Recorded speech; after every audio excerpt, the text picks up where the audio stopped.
Amigos míos, miren, les traigo un análisis impecable del economista Emilio Morales y presidente de Habana Consulting Group. Oye, le hizo una radiografía perfecta, paso por paso, a toda la catástrofe económica de Cuba. Señores, tienen que escuchar esto. Dice: Díaz-Canel y Alejandro Gil se hunden al ritmo de la inflación. Primero fueron las tiendas MLC, después la tarea de ordenamiento y el mercado cambiario. Tres medidas desastrosas para una economía como la de Cuba. La inflación en Cuba ha tomado una velocidad que parece imparable. La tasa de cambio del dólar ya llegó a los 200 CUP, según reporta El Toque. Esta vertiginosa escalada que ha tenido el incremento de la tasa de cambio en el mercado informal es el vivo reflejo de la profunda crisis que atraviesa el país en estos momentos. Hace un año atrás, la tasa de cambio del dólar en el mercado informal era de un USD por 65 CUP. Las medidas implementadas por el equipo de gobierno que encabeza Miguel Díaz-Canel en los últimos 2 años en el sector financiero y el sector minorista han sido desastrosas. Primero, las tiendas MLC, después la implementación de la tarea de ordenamiento monetario y ahora el mercado cambiario. Las tres medidas se han convertido en un mortífero cóctel que han dado la estocada de muerte a la moribunda economía cubana. El ministro de Economía, Alejandro Gil, se ha convertido en el killer que le ha dado el tiro de gracia a la ineficiente y ponderada empresa estatal socialista. El efecto mágico de las tiendas MLC. Las tiendas MLC introdujeron una nueva moneda en el ámbito financiero cubano cuando el gobierno cubano llevaba en estudio más de 10 años la tarea de cómo eliminar la dualidad monetaria que había en aquel entonces y que era uno de los principales males que aquejaban la economía del país. Las tiendas MLC introdujeron la magia de tener tres economías compitiendo entre ellas de forma disfuncional: la economía centralizada estatal, la economía capitalista monopolista manejada por los militares y la economía del mercado negro. Las tres estaban atadas a las consecuencias de las decisiones partidistas, un lastre que siempre ha impedido que la economía del país funcione. Eso explica en parte la intrascendencia de si aquel era un buen momento o no para eliminar la dualidad monetaria, que en realidad se había convertido en un mercado de triplicidad monetaria, pues el mercado estaba operando con tres tipos de moneda: CUC, CUP y dólares. Hay que recordar que las tiendas MLC fueron una imposición de Gaesa por orden del difunto general Luis Alberto Rodríguez López Calleja sobre el aparato burocrático del gobierno de Miguel Díaz-Canel y el ministro Alejandro Gil, quienes comparecieron en la televisión cubana en varias ocasiones para justificar esta disparatada medida. La tarea de ordenamiento, el caballo de Troya del sistema financiero cubano. Posteriormente llegó la tarea de ordenamiento, una durísima terapia de choque que se implementó en el peor momento que vivía el país desde el punto de vista político, económico y social en más de 6 décadas de sistema totalitario, con una economía en bancarrota y destruida por la propia ineficiencia del modelo de economía centralizada, con una profunda crisis de liquidez, una baja considerable en sus niveles de exportación de productos y servicios, azotada además por los efectos demoledores de la pandemia del COVID-19, que habían hecho declinar las remesas en efectivo y en mercancías un 36,8% y un 78,6% respectivamente, así como el turismo en 76,04%. La tarea de ordenamiento no aportaba elementos positivos que fueran a mejorar la economía, pues la medida dejaba fuera 3 elementos que son claves para que esta medida fuera exitosa. 1. Liberación de las fuerzas productivas. 2. Liberación de precios. 3. Establecimiento de un mercado de libre empresa regido por la oferta y la demanda. Por otra parte, la reforma del ordenamiento monetario ha mantenido intacto tanto el monopolio de los militares sobre los rubros más lucrativos de la economía de la isla, mercado dolarizado, así como la centralización de la economía con su vasta red de empresas estatales subsidiadas e ineficientes. Otro de los aspectos negativos de la tarea de ordenamiento fue la subida ficticia de salarios. El gobierno cubano fijó el salario mínimo en 2.100 pesos cubanos, unos $87 al cambio, previsto en 24 CUP por un USD, mientras que las pensiones oscilarán entre los $1.528.64 y $1.733 CUP, $72. Esta subida ficticia de los salarios carecía de respaldo productivo, no estaba soportada por una reforma estructural de la economía que liberara las fuerzas productivas y aumentara la productividad del trabajo. La tarea de ordenamiento se convirtió entonces en un verdadero caballo de Troya que derrumbaría a la postre el sistema financiero cubano y acabaría por crear las condiciones para el quiebre del régimen. Junto a la subida de los salarios, el gobierno también subió los precios de productos y servicios. La electricidad, por ejemplo, subió un 400%. Rápidamente comenzó la espiral de devaluación del CUP. La moneda comenzó a cotizarse en el mercado informal al doble que en los bancos y las casas de cambio, CADECA. Por otra parte, la tarea de ordenamiento no eliminaba la dualidad monetaria. El país continuaba funcionando con 3 mercados y 2 monedas. El mercado estatal manejado en CUP, el mercado dolarizado en casi un 95% controlado por Gaesa y el mercado informal que opera en dólares y en pesos. En la práctica, la economía mantenía el viejo esquema de que el Estado mal paga a sus trabajadores en CUP, pero monopoliza e impone un mercado dolarizado que es mantenido y financiado desde el exterior a través del turismo y las remesas.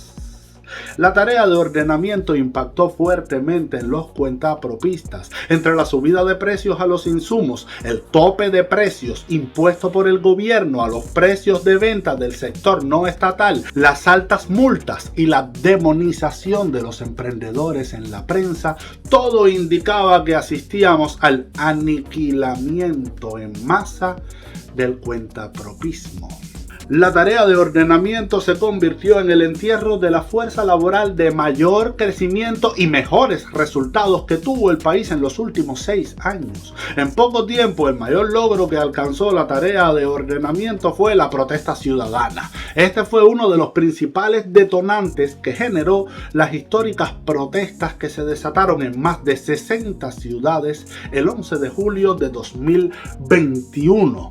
El nuevo mercado cambiario, la eutanasia de la economía cubana. Con el mercado cercenado por las tiendas MLC y el impacto demoledor que tuvo la implementación de la tarea de ordenamiento, el régimen cubano dio el tiro de gracia a la economía con la implementación del nuevo mercado cambiario. El anuncio de la implementación de un mercado cambiario hecho por el ministro de Economía Alejandro Gil en días pasados lanzaba un mensaje de que el régimen pretendía combatir el mercado informal y trataba de captar divisas para invertirlas en el desarrollo del país. La medida en sí no era más que una muestra del desespero que tiene el régimen por captar divisas ante la ineficiencia del modelo para producir y exportar. Era una respuesta tardía, desesperada y equivocada de última hora para tratar de amortiguar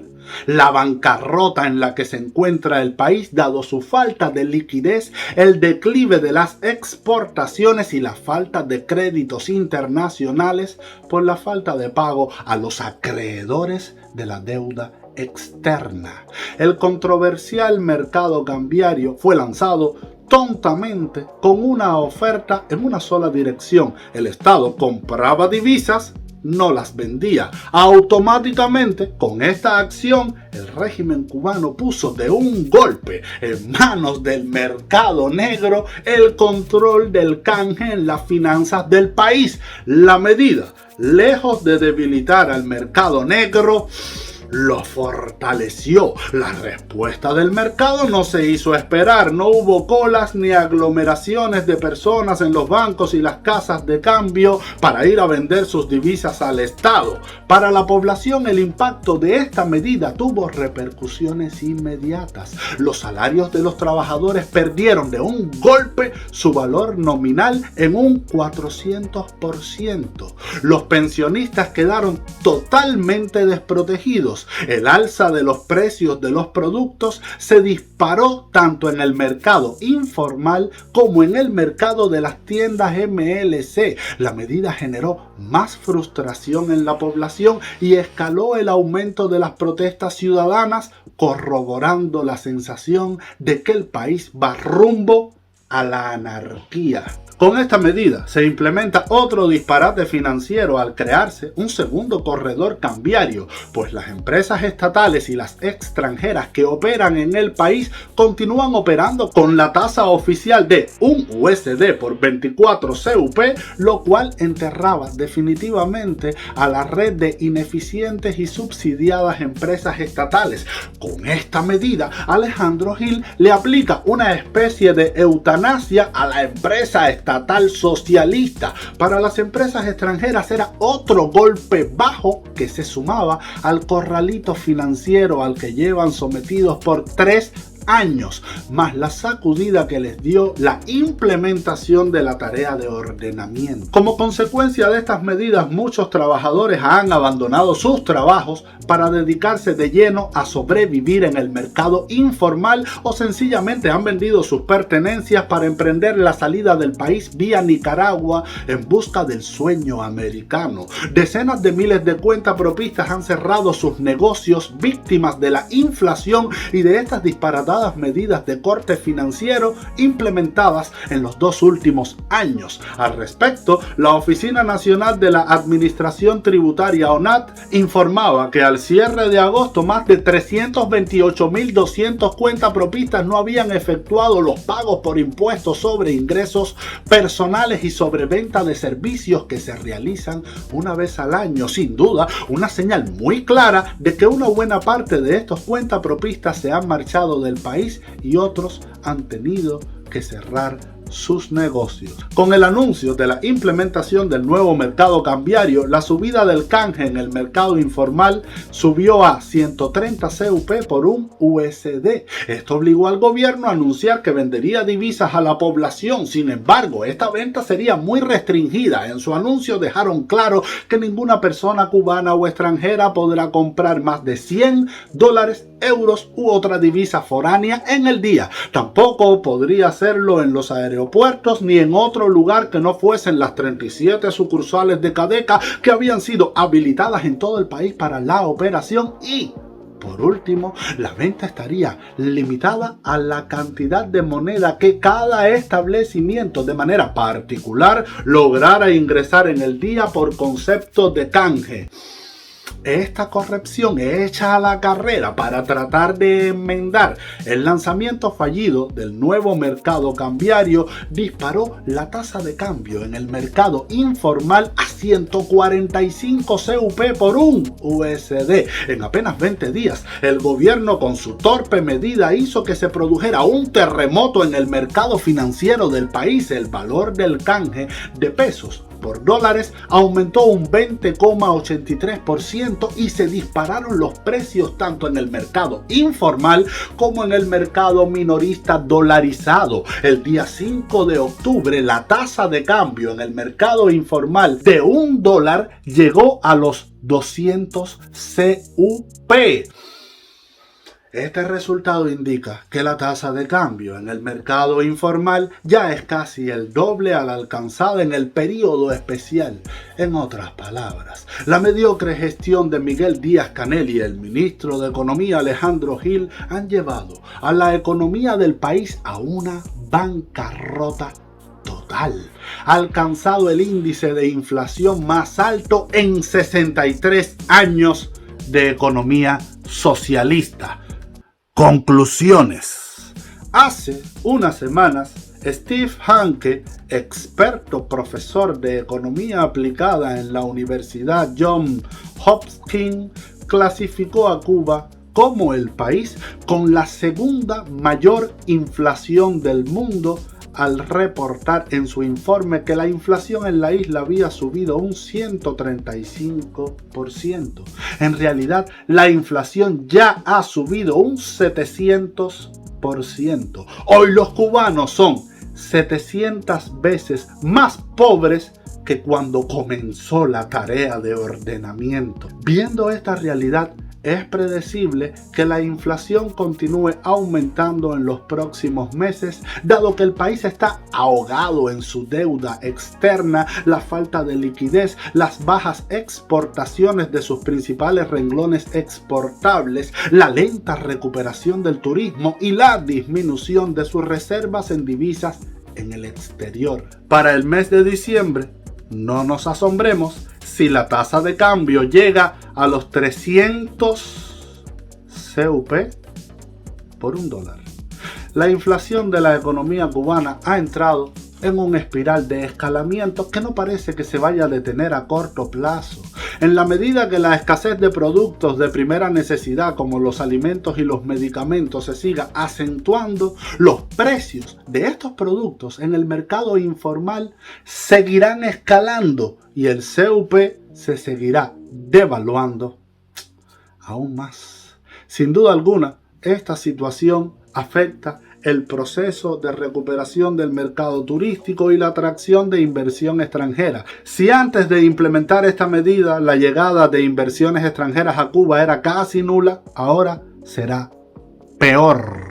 Para el marginado sector privado cubano ha sido un golpe demoledor. Ya decenas de miles de cuentapropistas han tenido que cerrar sus negocios y otra decena de miles de emprendedores ha decidido marcharse del país. El país continúa descapitalizándose en su fuerza laboral. El impacto negativo de todas estas medidas disparatadas ha acentuado aún más la percepción de que Cuba es un mercado de alto riesgo. De por sí, ya la situación actual de los inversionistas extranjeros que se encuentran en la isla es caótica y tensa. Muchos no saben qué hacer ante la millonaria deuda que el régimen tiene con ellos y que llevan años sin pagarle, más las serias dificultades que tienen para repatriar el poco capital que puedan obtener en estas precarias y prolongadas circunstancias. Los que ya tienen un contrato para invertir no se deciden a hacerlo ante la magnitud de la crisis multisistémica en la que se encuentra atrapado el país.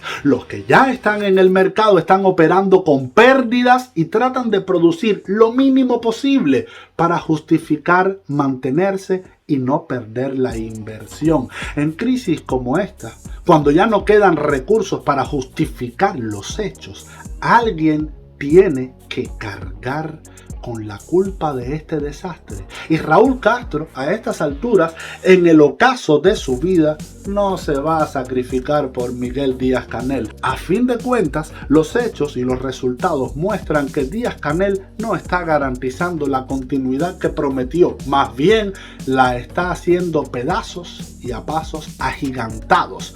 Ni la falsa y mitológica culpa del embargo lo salva de este desastre. Es hora ya de que lo cesen de su puesto junto a su equipo de ineptos y mediocres burócratas, quienes en solo 3 años han puesto a punto de jaque mate la economía del país y han empobrecido 700 veces más a sus ciudadanos.